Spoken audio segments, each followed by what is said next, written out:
नमस्कार, 20 मिनट 20 खबर में आपका बहुत बहुत स्वागत है। आपके साथ मैं हूं अभिषेक। अगले 20 मिनट में आपको हम 20 अहम खबरों से रूबरू कराने वाले हैं। तो शुरू करते हैं 20 मिनट में 20 खबरों का सिलसिला। प्रदेश में हुए छात्र संघ चुनावों में कई जगहों पर जोरदार हंगामा हुआ। बीकानेर के डूंगर कॉलेज में मतदान के दौरान लाठीचार्ज करना पड़ा। यहाँ स्टूडेंट्स और पुलिस आमने सामने हो गए थे। छात्रों ने आरोप लगाया कि कुछ चहेते छात्र नेताओं को मतदान केंद्रों में प्रवेश दिया जा रहा है, जबकि दूसरों को रोका जा रहा है। भीड़ ज्यादा होने पर पुलिस ने लाठीचार्ज करके छात्रों को खदेड़ा। पुलिस ने छात्रों को 100 मीटर दूर तक खदेड़ दिया। कोटा में मतदान के दौरान जबरदस्त हंगामा हुआ। कोटा के स्टेडियम के बाहर सर्किल पर छात्रों ने जमकर हंगामा किया। छात्रों ने बाइक को उठा लिया और करतब दिखाने लगे। उदयपुर में भी कॉमर्स कॉलेज के बाहर विधायक प्रीति शक्तावत के पहुंचने पर माहौल गर्मा गया। बीजेपी नेता गजपाल सिंह ने इसका विरोध किया और पुलिस के खिलाफ जोरदार नारेबाजी की। विरोध के बाद प्रीति शक्तावत को मौके से हटना पड़ा। अजमेर में राजकीय आर.के. पाटनी कॉलेज में मतदान के दौरान कॉलेज के बाहर छात्रों में झगड़ा हो गया। पुलिस ने छात्रों को मौके से खदेड़ दिया। हंगामे के बीच पुलिस ने एबीवीपी के निर्विरोध बने अध्यक्ष ऋषभ कुमावत को हिरासत में ले लिया। हालांकि कुछ देर बाद उन्हें छोड़ दिया गया। बूंदी शहर में नगर परिषद के उदासीन रवैये के चलते क्षतिग्रस्त सड़कों के विरोध में अनूठा प्रदर्शन किया गया। बीजेपी कार्यकर्ताओं ने सिलो रोड पर जाम लगाकर विरोध जताया। भाजपा कार्यकर्ताओं ने क्षतिग्रस्त सड़क के पास रोड जाम कर नगर परिषद प्रशासन के विरुद्ध जमकर नारेबाजी की। कार्यकर्ताओं का कहना है कि शहर में चारों ओर सड़कें टूट गई हैं। सड़क पर गहरे गड्ढों में बरसाती पानी भर गया है, जिससे आए दिन सड़क हादसे हो रहे हैं। लेकिन प्रशासन कुंभकर्णी नींद में सो रहा है। नगर परिषद प्रशासन को जगाने के लिए हमने रोड जाम किया है। प्रदर्शनकारियों ने कहा कि जब तक नगर परिषद का सक्षम अधिकारी मौके पर पहुंचकर सड़कों की मरम्मत का ठोस आश्वासन नहीं देगा, तब तक वो रोड जाम कर इसी तरह बैठे रहेंगे। जल्द ही क्षतिग्रस्त सड़कों की मरम्मत नहीं की गई तो उग्र आंदोलन किया जाएगा। पाकिस्तान की ओर से भारत में घुसपैठ की कोशिशें लगातार जारी हैं। हालांकि भारतीय जवानों की मुस्तैदी के आगे पाकिस्तान को हर बार मुंह की खानी पड़ती है। गुरुवार 25 अगस्त को जम्मू कश्मीर के उरी सेक्टर में नियंत्रण रेखा LOC पर सुरक्षा बलों ने घुसपैठ की कोशिश को नाकाम करते हुए 3 आतंकवादियों को मार गिराया। भारतीय सेना के अधिकारी ने बताया कि विशिष्ट खुफिया जानकारी मिलने के बाद इलेक्ट्रॉनिक निगरानी गैजेट से आतंकवादियों का पता लगाया गया था। सेना के सतर्क जवानों ने 3 आतंकवादियों को मार गिराया। इसका एक वीडियो भी सेना ने जारी किया है। पिछले 3 दिनों में घाटी में घुसपैठ की ये चौथी कोशिश थी। 23 अगस्त की रात को अखनूर सेक्टर के पलानवाला में सेना के जवानों ने घुसपैठ की कोशिश को नाकाम कर दिया था। सेना ने ट्वीट कर बताया कि उस समय तक पिछले 72 घंटे में ये घुसपैठ की तीसरी घटना थी। इससे पहले झांगर और लाम इलाकों में 21 और 22 अगस्त को घुसपैठ की लगातार 2 कोशिशें की गयी, जिनमें 2 आतंकवादी मारे गए। सेना की 80 इन्फेंट्री ब्रिगेड के कमांडर ब्रिगेडियर कपिल राणा ने कहा था कि इस घटना में आतंकियों के कुख्यात गाइड को भी गिरफ्तार किया गया। इस गाइड को पाकिस्तान की खुफिया एजेंसी के एक वरिष्ठ अधिकारी ने समूह का नेतृत्व करने का काम सौंपा था। जम्मू कश्मीर में बारामूला के उरी सेक्टर में बॉर्डर पार कर रहे 3 आतंकी मारे गए हैं। घुसपैठियों के पास से भारी मात्रा में हथियार और गोला बारूद बरामद हुआ है। सुरक्षा बलों के अधिकारियों ने बताया कि लाइन ऑफ कंट्रोल के पास सेना के जवानों ने संदिग्ध गतिविधि देखी, जिसके बाद ये एक्शन लिया गया। आतंकियों की तरफ से भी फायरिंग की गई। अधिकारियों ने जानकारी दी कि कुल 4 घुसपैठिए थे, जिनमें 3 को मार गिराया। चौथा आतंकी फरार हो गया। खराब मौसम और कोहरे के कारण चौथे आतंकी का पता नहीं चल पाया है। उसकी तलाश की जा रही है। बता दें कि 5 दिनों में घुसपैठ की ये तीसरी कोशिश है। इन 5 दिनों में 5 आतंकी मारे गए। बांदीपोरा पुलिस ने 26 असम राइफल्स के साथ एक ज्वाइंट ऑपरेशन में लश्कर के 2 आतंकवादियों को गिरफ्तार किया। जम्मू कश्मीर पुलिस के मुताबिक इनके पास से हथियार और गोला बारूद भी बरामद किया गया है, जिनमें मैगजीन के साथ 3 पिस्तौल, 24 जिंदा 9mm कारतूस, 5 हैंड ग्रेनेड, फर्जी पुलिस ID कार्ड, स्वास्थ्य विभाग का फर्जी ID कार्ड शामिल हैं। इंडियन एयरफोर्स के सबसे घातक fighter plane Sukhoi 30 MKI jet ने ऑस्ट्रेलिया में चल रही एयरफोर्स एक्सरसाइज पिच ब्लैक में हिस्सा लिया। सुखोई में भारतीय फाइटर पायलट्स ने अपना दमखम दिखाया। सुखोई ने ये दमखम ऑस्ट्रेलिया में चल रहे एक्सरसाइज पिच ब्लैक के दौरान दिखाया। कोरोना महामारी की वजह से यह अभ्यास 4 साल के बाद हो रहा है। रूस यूक्रेन युद्ध के बीच वर्तमान में दुनिया के कई देशों में तनावपूर्ण माहौल है। चीन, ताइवान, अमेरिका, चीन, रूस, अमेरिका, इन देशों में भी अभी के समय में तनाव चरम पर है। इन सब के बीच ऑस्ट्रेलिया के समुद्री इलाके में पिच ब्लैक के नाम से एक बड़ा युद्धाभ्यास चल रहा है। 6 सितंबर तक चलने वाले इस युद्धाभ्यास में भारत समेत दुनिया के 17 देश हिस्सा ले रहे हैं। इस अभ्यास में शामिल देशों ने साफ कर दिया है कि इस ड्रिल का चीन से कोई लेना देना नहीं है, लेकिन पूरी दुनिया की इस पर नजर है। ऑस्ट्रेलिया में 6 सितंबर तक चलने वाली इस एयरफोर्स एक्सरसाइज में भारत, अमेरिका और ब्रिटेन समेत 17 देश हिस्सा ले रहे हैं, जिनके 2500 जवान और 100 लड़ाकू विमान अलग अलग तरह के मिशन में अपनी ताकत का प्रदर्शन करेंगे। बीसलपुर बांध के भरने के बाद पानी की निकासी के लिए 2 गेट खोल दिए गए। करीब 6000 क्यूसेक पानी छोड़ा गया। गेट खोलने से पहले सायरन बजाकर आसपास के गांवों के लोगों को अलर्ट किया गया। बहाव क्षेत्र के 64 गांवों में अलर्ट जारी किया गया। इनमें 54 गांव टोंक जिले के और 8 गांव सवाई माधोपुर के हैं। गेट खोलने से पहले बीसलपुर बांध पर पूजा अर्चना की गई। इसके बाद गेट नंबर 9 और 10 खोल दिए गए। बीते 19 सालों में बीसलपुर बांध 5 बार ओवरफ्लो हो चुका है। ये 6ठी बार है जब गेट खोलकर पानी छोड़ा गया है। बांध के गेट खोलने से पहले बजाए गए सायरन की आवाज दूर तक सुनाई दी। बीसलपुर बांध में कुल 18 गेट हैं। बीसलपुर बांध से टोंक, अजमेर और जयपुर जिले के करीब 1 करोड़ लोगों की प्यास बुझती है। बांध छलकने की स्थिति में इस साल रबी की फसल के लिए नहरों में पानी छोड़ा जाएगा। इससे जिले के करीब 3 लाख किसानों की 2 लाख हेक्टेयर जमीन सिंचित होगी। प्रदेश में चंबल नदी का कहर जारी है। कोटा बैराज सहित अन्य जगहों से चंबल नदी में पानी छोड़े जाने के बाद धौलपुर जिले में चंबल नदी ने तबाही मचा रखी है। इससे 100 से ज्यादा गांव प्रभावित हुए हैं। धौलपुर जिले में चंबल नदी ने 1996 का अपना रिकॉर्ड तोड़ दिया। चंबल नदी का अधिकतम जल स्तर 146.50 मीटर दर्ज किया गया, जो अब तक के इतिहास में सबसे ज्यादा है। 1996 में चंबल नदी 145.54 मीटर तक पहुंची थी। अब चंबल नदी ने अपने पुराने रिकॉर्ड को ध्वस्त करते हुए एक नया रिकॉर्ड बना लिया है। दर्जनों गांव पानी में डूब गए हैं। बड़ी संख्या में ऐसे गांव हैं जो चारों तरफ पानी से घिर गए हैं। बाकी जगहों से इनका संपर्क कट गया है। सेना, SDRF, सिविल डिफेंस सहित अन्य टीमें लगातार लोगों की मदद करने में जुटी हुई हैं, लेकिन चंबल के रौद्र रूप के आगे ये मदद भी लोगों को ज्यादा राहत नहीं दिला पा रही है। सैकड़ों लोग बेघर हो गए हैं। उनका अनाज भी पानी में बह गया है। सरमथुरा इलाके के गाँव खिल्ला डांडा, सिवैयापुरा, पनावटी और छिरी में बाढ़ का पानी घरों में घुस गया है। सरमथुरा के शंकरपुर, भगतकापुरा, हल्लूकापुरा, रूदकापुरा के रास्ते पूरी तरह बंद हो गए हैं। धौलपुर शहर का मुक्तिधाम भी पूरी तरह से पानी में डूब गया है, जिस कारण लोगों के अंतिम संस्कार भी शमशान घाट में नहीं हो पा रहे। ऐसे में लोगों को मुक्तिधाम के बाहर ही मृत व्यक्तियों के अंतिम संस्कार करने पड़ रहे हैं। मध्य प्रदेश में बाढ़ से लोगों का जनजीवन अस्त व्यस्त हो गया है। मुरैना चंबल नदी में आए उफान के चलते जिले में बाढ़ के हालात बने हुए हैं। 70 से ज्यादा गांव ऐसे हैं जहां खाने पीने की समस्या पैदा हो गई है। हालांकि पुलिस प्रशासन और NDRF की टीम लगातार रेस्क्यू और राहत कार्यों में लगी हुई है। अभी भी चंबल नदी का जलस्तर खतरे के निशान से 9 मीटर ज्यादा है। ये अब तक के उफान में सबसे ज्यादा है। राहत कार्यों में वायुसेना की भी मदद ली जा रही है। हेलीकॉप्टर की मदद से कई लोगों को एयरलिफ्ट कर रेस्क्यू किया गया है। हेलीकॉप्टर की मदद से प्रभावित लोगों तक खाने की चीजें पहुंचाई जा रही हैं। गुजरात के कई जिलों में भारी से बहुत भारी बारिश हुई है। साथ ही राजस्थान और मध्य प्रदेश में बारिश के कारण नर्मदा और धरोई बांधों का जलस्तर बढ़ गया है। हाल ही में बनासकांठा में भारी बारिश के चलते साबरमती नदी पर बने धरोई बांध से 70,000 क्यूसेक से ज्यादा पानी नदी में छोड़ा गया था, जिससे साबरमती नदी में बाढ़ आ गई। धरोई बांध के ऊपरी इलाकों में भारी बारिश के कारण 70,000 क्यूसेक से ज्यादा पानी नदी में छोड़ा गया। धरोई बांध से पानी छोड़े जाने के कारण साबरमती रिवर फ्रंट का निचला प्रोमेनेड फिर से भर गया। रास्ते में भारी पानी के कारण सिस्टम अलर्ट मोड में आ गया। धरोई बांध से नदी में पानी छोड़े जाने के कारण ये मार्ग लोगों के लिए बंद कर दिया गया। साबरमती नदी में जल स्तर बनाए रखने के लिए वासना बैराज के 19 गेट खोले गए।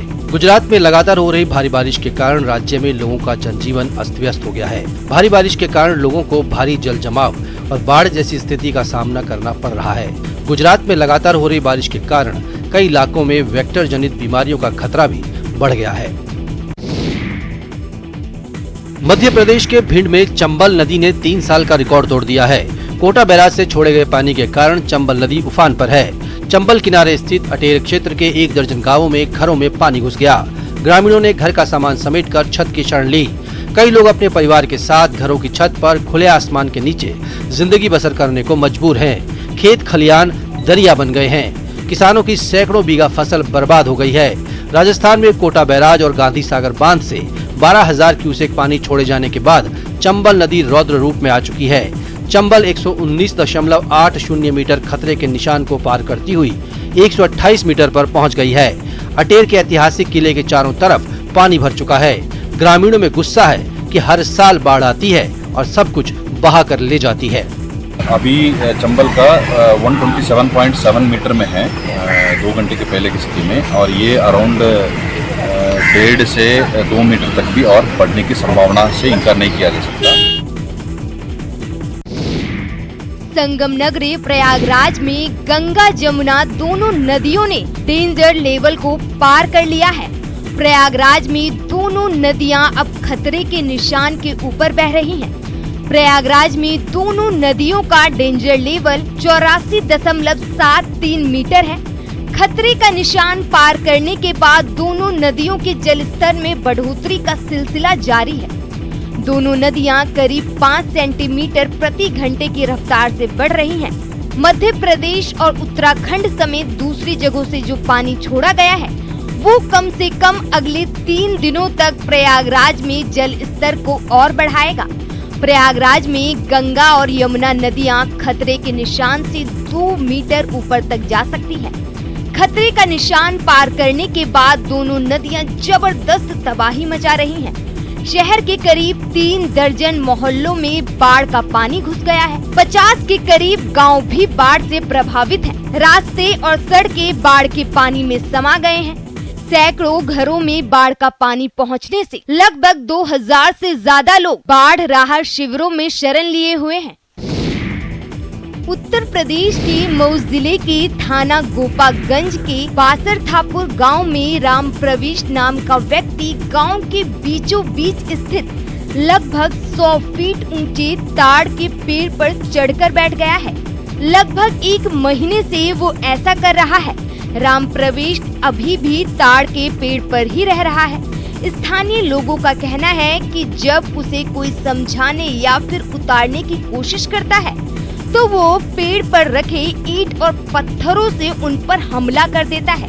घर वालों ने भी उसे खाना पहुंचाने का अनोखा इंतजाम किया है। भोजन पानी को पेड़ पर रस्सी से लटकाकर उस तक भेजा जाता है। पेड़ पर चढ़ा व्यक्ति के पिता विशुन राम का आरोप है कि उसकी बहू आए दिन उनके बेटे से झगड़ा करती है और मारपीट करती है, जिससे नाराज होकर उनका बेटा लगभग 1 महीने से पेड़ पर चढ़कर रह रहा है। दौसा के सरकारी स्कूल के मुख्य गेट पर ग्रामीणों ने ताला जड़ दिया और जमकर नारेबाजी की। ग्रामीण स्कूल के शिक्षकों की लेट लतीफी के ढर्रे से परेशान हैं। ग्रामीणों का आरोप है कि शिक्षक न तो समय पर स्कूल आते हैं और न ही बच्चों को होमवर्क देते हैं। दौसा जिले के सिकराई उपखंड में राजकीय उच्च प्राथमिक विद्यालय रामगढ़ में ग्रामीणों ने स्कूल के मेन गेट पर ताला जड़ दिया। ग्रामीणों का आरोप है कि स्कूल के शिक्षक समय पर नहीं आते और पिछले कई महीनों से लेट लतीफी का ढर्रा चल रहा है। ग्रामीणों का आरोप है कि शिक्षक स्कूल ही नहीं आते। स्कूल के प्रधानाध्यापक भी उनकी हाजिरी दूसरे दिन लगा देते हैं। ग्रामीणों का आरोप है कि स्कूल में न तो सफाई की व्यवस्था है और न ही दूसरी मूलभूत सुविधाएं हैं। ग्रामीणों का कहना है कि स्कूल 8वीं तक है, लेकिन स्कूल में सिर्फ 5 ही शिक्षक हैं। पहले से ही स्कूल में शिक्षकों की कमी है। ऐसे में यहाँ के शिक्षक भी समय पर नहीं आते हैं। जब ग्रामीणों ने तालाबंदी की तो सिर्फ 1 शिक्षक ही स्कूल पहुंचा था, बाकी शिक्षक आधा घंटा देरी से पहुंचे। ग्रामीणों ने चेतावनी दी है कि अगर स्कूल के शिक्षकों ने लेट लतीफी का ढर्रा नहीं छोड़ा तो आने वाले दिनों में अनिश्चित काल के लिए तालाबंदी कर दी जाएगी।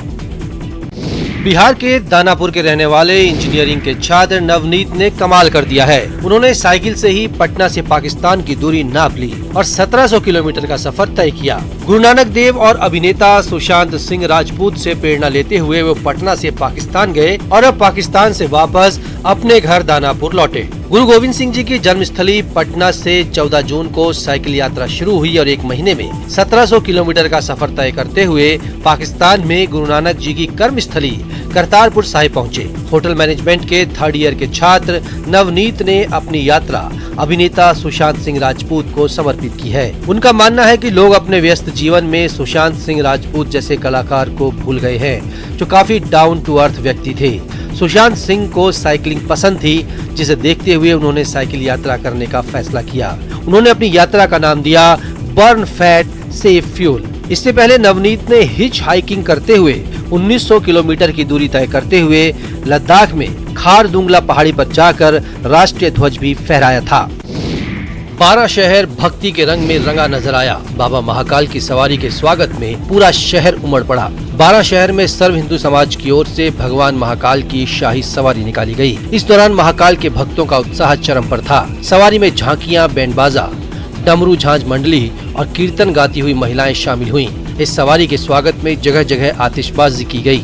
लोगों ने फूल बरसाकर महाकाल का स्वागत किया। हर हर महादेव और बम बम भोले की गूंज के साथ ये शाही सवारी मनिहारा महादेव से शुरू होकर Kota road over bridge, Goyal अस्पताल की गली, अस्पताल रोड, धर्मादा चौराहा, सदर बाजार, घंटा घर, प्रताप चौक, दीनदयाल पार्क, बंक रोड होते हुए भूतेश्वर महादेव पहुंची। भगवान महाकाल की इस शोभा यात्रा में हजारों की संख्या में श्रद्धालु सड़कों पर नजर आए। इस मौके पर अखाड़ेबाजों ने हैरतअंगेज करतबों का प्रदर्शन किया।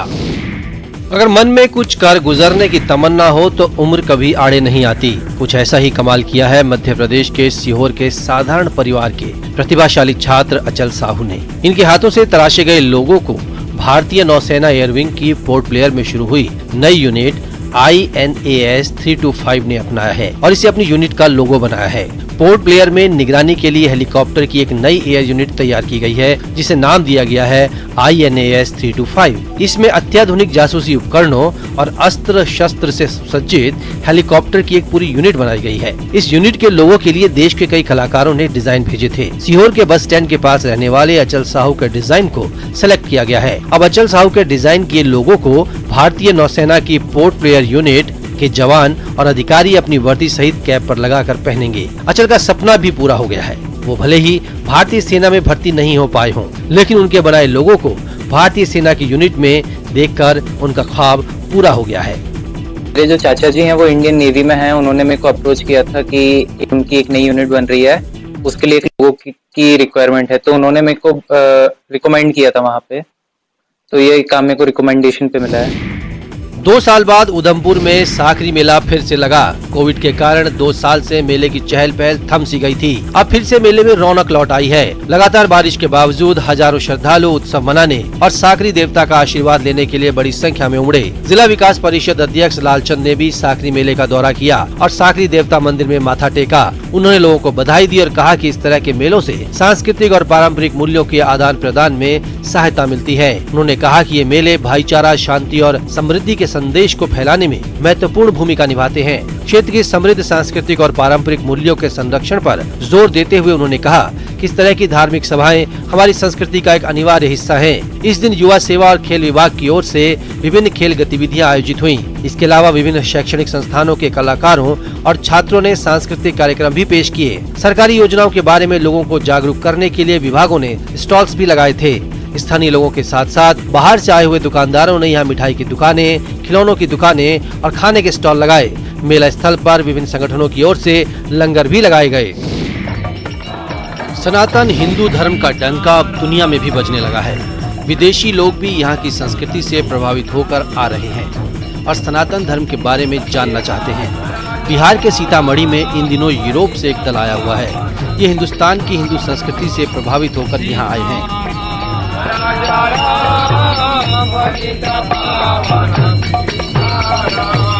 इन विदेशियों में भी धर्म के प्रति आस्था देखने को मिल रही है। 7 समंदर पार से सैकड़ों की तादाद में नॉर्वे, अमेरिका, रूस, इंग्लैंड, नीदरलैंड और पूरे यूरोप से लोग यहाँ पहुँचे हैं। इन लोगों ने सीतामढ़ी में माता जानकी की जन्मस्थली के न सिर्फ दर्शन किए बल्कि मंदिर में जाकर पूजा अर्चना भी की। विदेशी महिलाएं कॉटन की साड़ी में दिखाई दी तो विदेशी पुरुष धोती पहने हुए नजर आए। इन लोगों ने भगवान राम और माता सीता के बारे में जाना। इन विदेशी भक्तों ने उर्विजा कुंड की भी परिक्रमा की। धार्मिक मान्यता है कि राजा जनक ने जब हल चलाया था तो धरती के गर्भ से माता सीता यहीं से प्रकट हुई थी।